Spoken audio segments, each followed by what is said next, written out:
Syria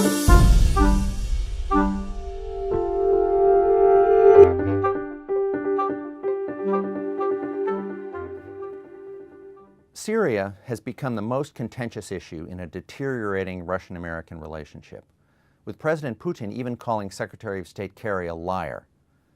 What should we make of this disagreement? 3 points are important. First, remember that the clash is not caused by Putin alone. Since the collapse of the Soviet Union, Russian leaders have almost always opposed the use of force by the United States. Their anti-American rhetoric has often been quite harsh. This was true even of a pro-American figure like Boris Yeltsin. Russian interest in Syria reflects decades of close ties, access to naval facilities, arms sales, military and intelligence cooperation. At a time when Russian influence in the Middle East is in decline, Syria has provided a regional foothold. It may be hard for us to believe, but Russian officials and analysts see the Assad regime as a source of stability in a turbulent part of the world. Second, Russian policy does reflect Putin's personality and his personal views, even his obsessions. For years, he has complained about American policies that he sees as destabilizing to other countries.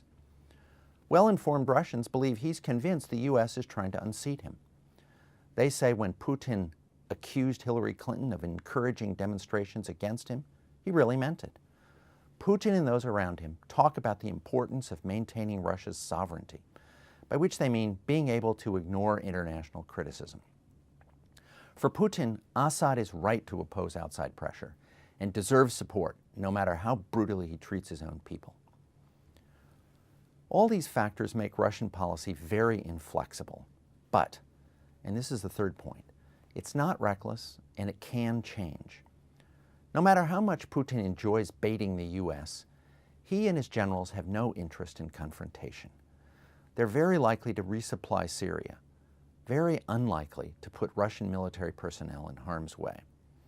As for how Moscow's policy might evolve, the factor that's most likely to produce a change of course is this: a real turn for the worse in Assad's prospects. If the civil war in Syria begins to go against the regime, Putin will have to rethink. Yes, he wants Assad to survive. No, he does not intend to go down in flames with him. The bottom line then, Russian policy is A, provocative toward the U.S., B, protective of Assad, and C, extremely prudent when it comes to military risk.